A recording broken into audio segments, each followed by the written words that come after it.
ಟೆಕ್ನಾಲಜಿಯಲ್ಲಿ ಏನೇನು ಬರ್ತವೆ, ಏನೇನು ಓದಬೇಕು, ನಾನಿವಾಗ ಒನ್ ಬೈ ಒನ್ ಟಾಪಿಕ್ಸ್ ಹೇಳ್ಕೊಂಡು ಬರ್ತೀನಿ.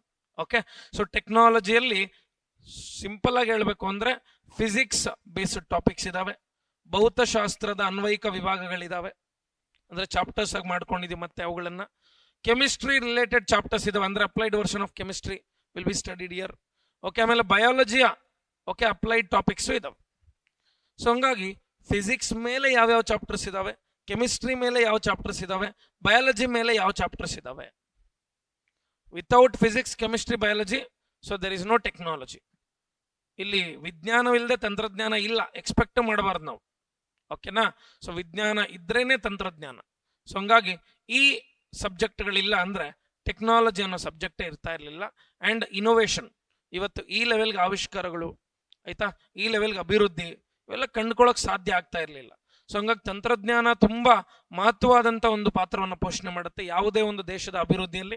ಇವೆಲ್ಲ ಎಸ್ ಎ ಪಾಯಿಂಟ್ಸ್ ನೋಡಿ, ಪಿ ಎಸ್ ಐಗೆ ಬೇಕಾದ್ರೆ ಟೆಕ್ನಾಲಜಿ ರಿಲೇಟೆಡ್ ಎಷ್ಟು ಇಂಪಾರ್ಟೆಂಟ್ ಇದೆ ಅನ್ನುವಂಥದ್ದನ್ನ ನೀವು ಎಸ್ ಎಗಳಲ್ಲಿ ಬರಿಬೋದು.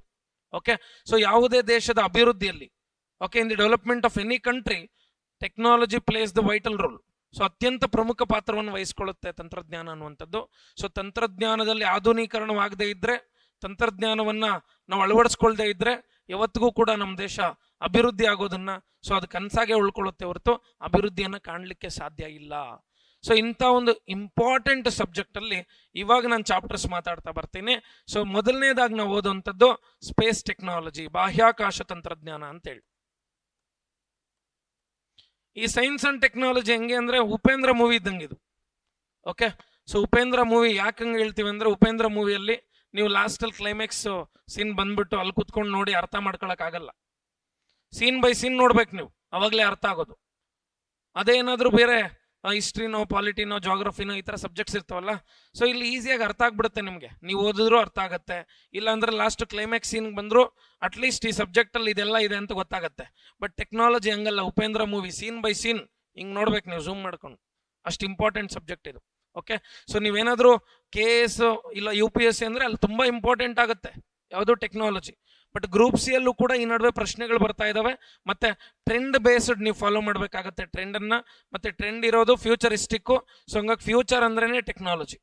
ಓಕೆ, ಅದಕ್ಕೆ ಜಾಸ್ತಿ ಇದ್ರ ಬಗ್ಗೆ ನೀವು ಫೋಕಸ್ ಮಾಡ್ಬೇಕಾಗತ್ತೆ. ಸೊ ಕನ್ನಡದಲ್ಲಿ ಬಾಹ್ಯಾಕಾಶ ತಂತ್ರಜ್ಞಾನ, ಸ್ಪೇಸ್ ಟೆಕ್ನಾಲಜಿ ಅಂತ ಕರಿತೀವಿ. ಇದರಲ್ಲಿ ಏನೇನು ಟಾಪಿಕ್ಸ್ ಬರುತ್ತೆ ನಾನು ಇವಾಗ ಮಾತಾಡ್ತೀನಿ ನಿಮ್ಮ ಮುಂದೆ. ಬಟ್ ಚಾಪ್ಟರ್ಸ್ ನೀವು PSIಗೆ ಅಥವಾ ಗ್ರೂಪ್ ಸಿಗೆ ಯಾವ್ದು ಓದಬೇಕೋ ಅವುಗಳನ್ನ ನಾನು ಇಲ್ಲಿ ಹೇಳ್ಬಿಡ್ತೀನಿ. ಫಸ್ಟ್ ಚಾಪ್ಟರ್ ಇದಾದ್ರೆ, ಸೆಕೆಂಡ್ ಚಾಪ್ಟರ್ ಬಂದ್ಬಿಟ್ಟು ಡಿಫೆನ್ಸ್ ಟೆಕ್ನಾಲಜಿ. ಎಲ್ಲೆಲ್ಲೂ ಯುದ್ಧಗಳು. ಓಕೆ, ನೋಡ್ತಾ ಇದ್ದೀರಾ, ಎಲ್ಲೆಲ್ಲೂ ಅಭದ್ರತೆಗಳು, ಎಲ್ಲೆಲ್ಲೂ ಯುದ್ಧಗಳು. ಸೊ ಇಂಥ ಪರಿಸ್ಥಿತಿಯಲ್ಲಿ ನಮ್ಮ ಭಾರತದ ಪರಿಸ್ಥಿತಿ ಏನು, in what status we are, global position ಏನು ನಮ್ದು ಜಾಗತಿಕ ಮಟ್ಟದಲ್ಲಿ. ಸೊ ಎಲ್ಲವೂ ಕೂಡ ನಾವು ಅರ್ಥ ಮಾಡ್ಕೋಬೇಕಾಗತ್ತೆ. ಓಕೆ, ಸೊ ಡಿಫೆನ್ಸ್ ಟೆಕ್ನಾಲಜಿ, ರಕ್ಷಣಾ ತಂತ್ರಜ್ಞಾನ ಅಂತ ಕರಿತೀವಿ.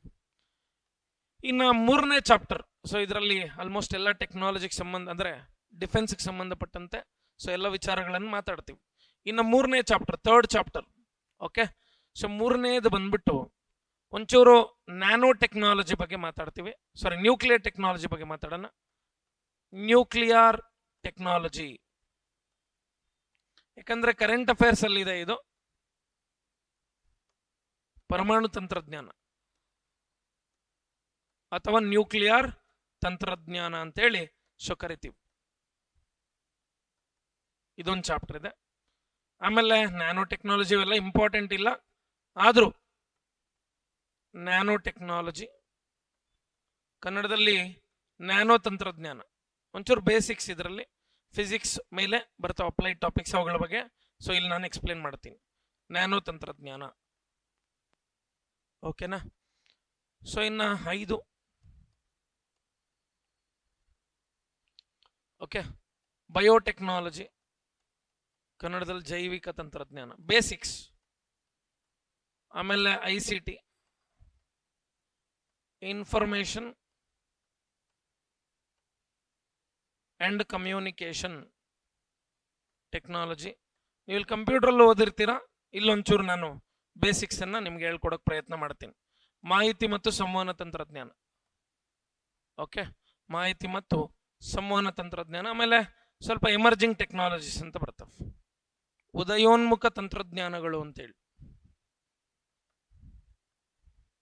ಉದಯೋನ್ಮುಖ ತಂತ್ರಜ್ಞಾನಗಳು, ಎಮರ್ಜಿಂಗ್ ಟೆಕ್ನಾಲಜೀಸ್ ಅಂತೇಳಿ ಇದನ್ನು ನಾವು ಕರಿತೀವಿ.